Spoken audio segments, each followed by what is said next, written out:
Hello everyone, welcome to Study Point.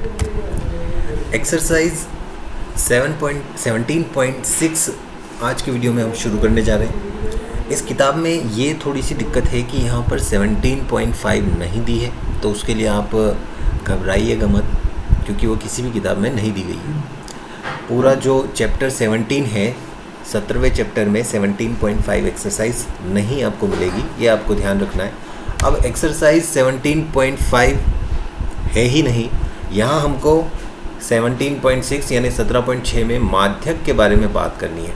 और जो नया कोर्स लागू कर दिया गया है उसमें आपके बहुलक जो है वो सिलेबस में नहीं है, तो ये आपको थोड़ा सा ध्यान रखना है। हमको समांतर माध्य पढ़ने थे अभी तक, तो जो हमने पढ़ चुके हैं 17.4 तक। अगर वो वीडियो आपने नहीं देखे हो तो जाकर आप देख सकते हैं प्लेलिस्ट में।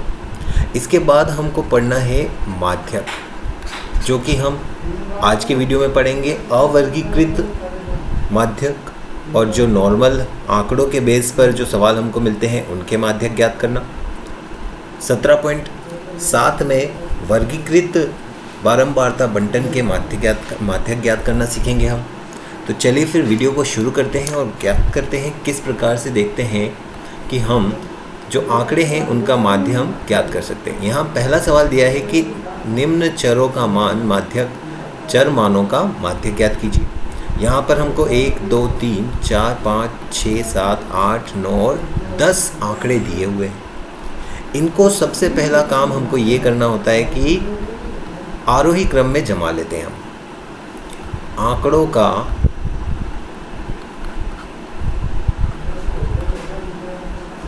आरोही क्रम।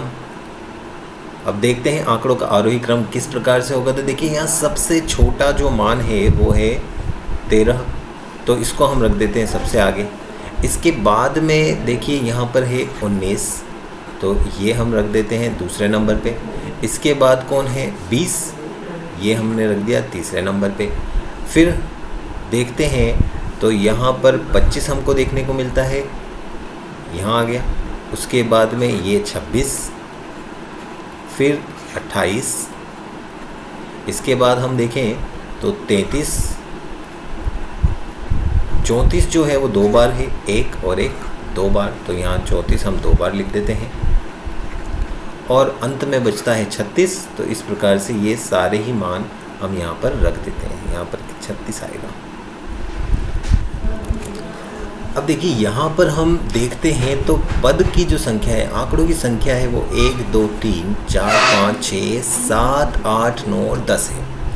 जब हमको सम संख्या में आंकड़े मिले तब हमको ये याद रखना है कि जो बीच के 2 पद होंगे, यानी कि सम संख्या में बीच के 2 पद क्या हो सकते हैं। देखिए 10 में 2 का भाग लगाऊंगा तो क्या आएगा 5th नंबर का, और इसमें +1 करेंगे 10/2 +1 यानी कि 6th नंबर का। तो 5वां और 6ठे नंबर का जो पद है उसका हमको औसत निकाल लेना है, उसका हमको माध्य निकाल लेना है, यानी कि उन दोनों को जोड़ के 2 का भाग लगा देना है, तो वही हमारा आंसर होगा। देखिए किस प्रकार से देखते हैं इसको हम यहाँ से मिटा देते हैं, हटा देते हैं। देखिए n/2वां पद, सबसे पहले तो ये हम निकालते हैं, यानी कि 10/2 यानी कि 5वां पद हो जाएगा, ये 5वां पद। इसके बाद में n/2 + 1वां पद, यानी कि ये हो जाएगा 10/2 + 1 यानी कि 5 + 1, इसका मतलब 6वां पद। ठीक, 5वां और 6वां पद कौन सा है देखते हैं। देखिए पहले, दूसरा, तीसरा, चौथा और एक, तो ये रहा 5वां पद और फिर ये रहा हमारा 6ठा पद 26। इसके आगे हम लिख देते हैं 5वां पद हमारा क्या है, 5वां पद हमारे पास में यहाँ पर है 26, और इसी प्रकार से 6ठा पद क्या है 28। इन दोनों का हमको निकाल लेना है माध्य, तो हम लिखते हैं इसलिए माध्यक बराबर 26 + 28/2, दोनों को जोड़ें तो देखिए 20 + 20 40 होता है, 6 + 8 14 होता है, तो 40 और 8 कितना हो गया 54/2, यानी कि ये हो जाएगा 27। तो माध्य हमको इस पर्टिकुलर सवाल का क्या प्राप्त हो जाएगा 27। तो इस तरीके से यहाँ पर ये जो है सवाल हल हो जाएगा। तो आपको ये चीज़ याद रखनी है। चलते हैं अगले क्वेश्चन की तरफ। अगला क्वेश्चन हमको दिया है, इन आंकड़ों का माध्य ज्ञात कीजिए, जहाँ पर हम के आंकड़े हैं 19, 25, 59, 48, 35, 31, 30, 32 और 51। इनको पहले आरोही क्रम में जमाना है। आंकड़ों का आरोही क्रम बराबर, अब देखिए आंकड़ों का आरोही क्रम में तो सबसे पहले तो आंकड़ा आ जाएगा 19, इसके बाद में है 25, फिर देखिए 19 हो गया, 25 हो गया, इसके बाद कौन आ रहा है यहाँ पर 30 जो है वो छोटा है, तो यहाँ पर 30 लिखा, फिर 31 आ जाएगा, इसके बाद में फिर आएगा 32, फिर देखें तो यहाँ पर है 35, फिर है यहाँ 48, उससे बड़ा मान है 51 और सबसे बड़ा मान है 59। तो इस प्रकार से ये आंकड़े हम रख देते हैं। कितने हो गए 1 2 3 4 5 6 7 8 और 9। यहाँ हमारे पास में विषम संख्या में आंकड़े हैं, और जब भी हमें विषम संख्या में आंकड़े मिले इसका मतलब कि केवल n/2वां पद कर लेंगे हम। ठीक है, तो क्या लिखेंगे माध्यक बराबर n/2वां पद। विषम संख्या के लिए यही सूत्र रहेगा कि n/2 जो भी संख्या है, सॉरी n+1/2वां पद, यहाँ लिखेंगे हम n+1/2वां पद, वही हमारा आंसर हो जाएगा। यहाँ पर हमको 2 पद लेकर उनको जोड़ने के बाद भाग लगाने की आवश्यकता नहीं है। वो सम संख्या में अगर हमको आंकड़े प्राप्त होते हैं तब वैसा काम हमको करना होगा। तो देखिए माध्यक क्या हो जाएगा, यहाँ पर n है हमारे पास में 9 + 1 करेंगे बटा में 2 करेंगे वहाँ पर, यानी कि ये हो जाएगा 10/2, 10/2वां पद, यानी कि ये कौन सा पद हो जाएगा 5वां पद। और 5वां पद यहाँ पर कौन सा है, तो ये देखिए 1 2 3 4 और 5, 5वें नंबर पे कौन है 32, इसलिए माध्यक बराबर 32। तो माध्यक क्या प्राप्त हो जाएगा हमको 32। तो इस तरीके से आंकड़े वाले सवाल जो हैं उनको हल हम करेंगे। अब देखते हैं कि अवर्गीकृत जो बारंबारता बंटन सारणी हमको मिलती है, इस प्रकार से इनका हम किस प्रकार से माध्यक ज्ञात करते हैं। देखिए यहाँ प्राप्तांक दिए हुए हैं,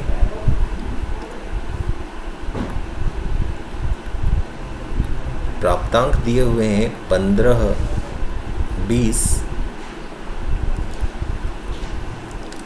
काम कर लेते हैं, इसको हम हटा देते हैं। प्राप्तांक इसको x भी बोलते हैं हम, चर मान हमारे।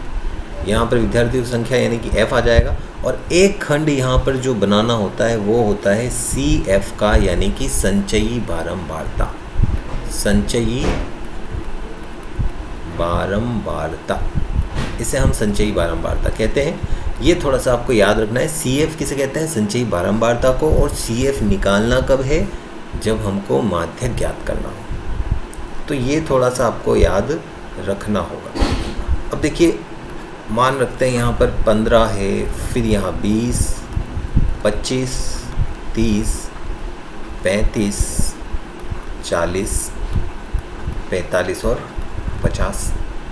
इसके बाद इसकी जो बारंबारता है वो लिख देते हैं 2, 8, 16, 26, 20, 16, 7 और 4।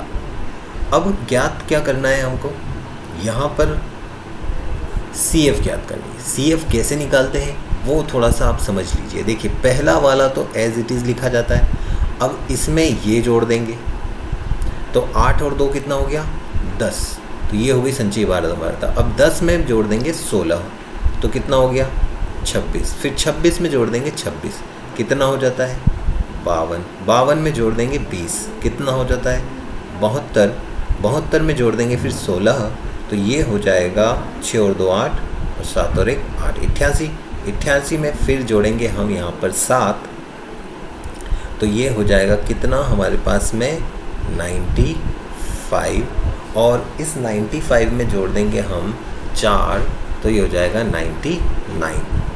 ये आपको याद रखना है किस तरीके से हमने CF निकाली। पहली वाली एज इट इज़ रखेंगे, उसके बाद में नीचे जाते हुए इस प्रकार से हमको जोड़ करते जानी है। तो इस प्रकार से जो n का मान है, सिग्मा f का मान है, वो भी 99 ही प्राप्त हो जाएगा। अब किस प्रकार से हमको यहाँ पर निकालना होगा माध्यक, तो देखिए सबसे पहले हम इस n में भाग लगाते हैं 2 का, n/2 ज्ञात करते हैं। n/2 कितना हो जाएगा, 99 में 2 का भाग लगा देंगे, यानी कि हमको ये प्राप्त हो जाएगा 49.5। अब 49.5 से ठीक बड़ी CF कौन सी है, ये देखिए यहाँ पर 49.5 से ठीक बड़ी जो CF होती है, यानी कि जो संचयी बारंबारता होती है, उसके संगत जो x का मान है वही हमारा जो है माध्यक होगा। ये आपको याद रखना होगा, ठीक है। थोड़ा सा इसको मैं हाईलाइट कर देता हूँ। ये जो खंड है, ठीक है, इस खंड में सबसे पहले यहाँ हम लिखते हैं कि चूँकि 49.5 से ठीक बड़ी CF यानी कि संचयी बारंबारता का मान 52 है व 52 के संगत x का मान या हम कहेंगे प्राप्तांक 30 है, इसलिए माध्यक बराबर 30। तो ये हमारा जो हो जाएगा आंसर। इस प्रकार से हम यहाँ पर ज्ञात कर सकते हैं। सबसे पहला काम क्या करना है, हमको CF ज्ञात करनी है, फिर उसको जोड़ना किस प्रकार से, वो तरीका मैंने आपको बताया। अब जो भी हमको यहाँ पर n की वैल्यू मिलेगी, उस n के n में 2 का भाग लगाएंगे और जो भी मान हमको यहाँ मिलता है उससे ठीक बड़ी CF यहाँ सर्च करेंगे हम इस CF के मानों में।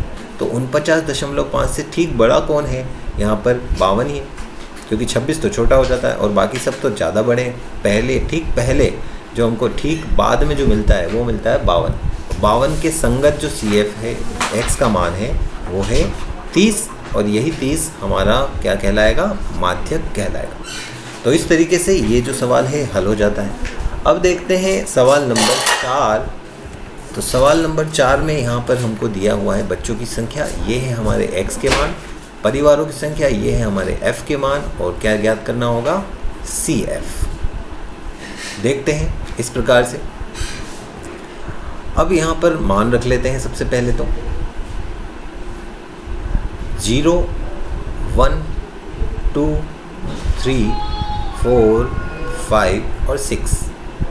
अब आगे देखें, बारंबारता है यहाँ पर 10, यहाँ 35, 27, यहाँ 17, 6, 3 और ये 2। इसके बाद में CF ज्ञात करनी है।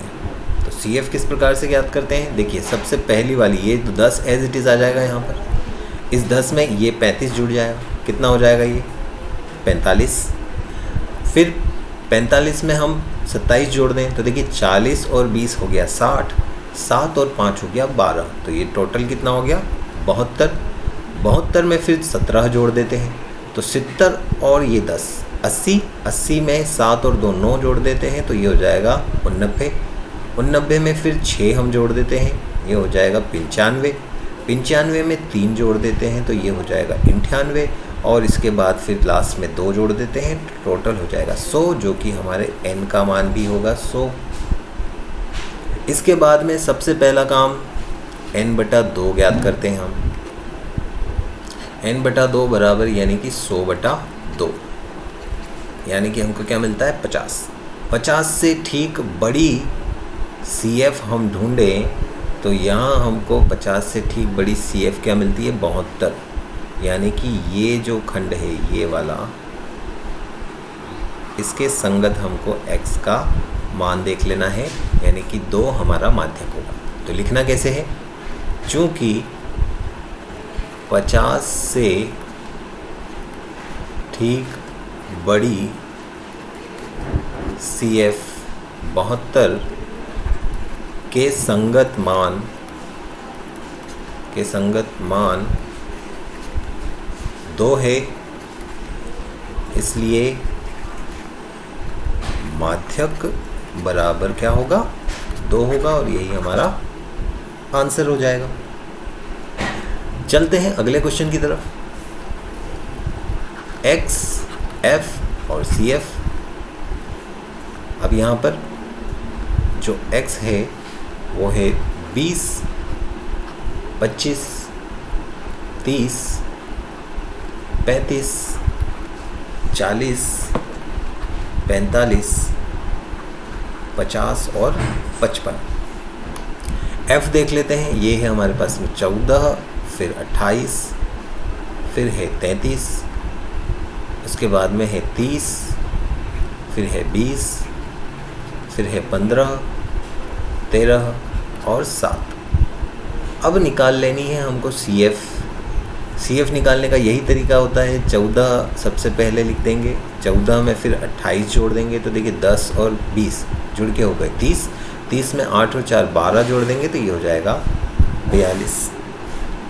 इसके बाद में इसमें ये जोड़ देंगे तो कितना हो गया, 40 और 30 70, 70 और 5 75, 75 में फिर 30 जोड़ दिया हमने, ये हो जाएगा 105, 105 में 20 जोड़ दिया, हो गया 125, 125 में फिर 15 जोड़ दिया, ये हो जाएगा 140, 140 में 13 जोड़ देंगे तो ये हमको मिलेगा 153, और 153 में 7 जोड़ने के बाद 160 मिल जाता है, तो n का मान भी 160 ही होगा।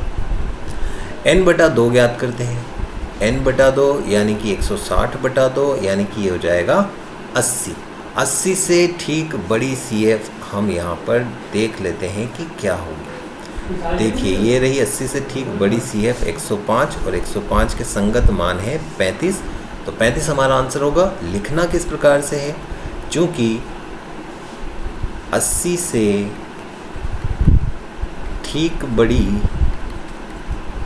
CF के संगत मान 35 है, इसलिए माध्यक बराबर क्या होगा, 35, और यही हमारा क्या हो जाएगा, आंसर।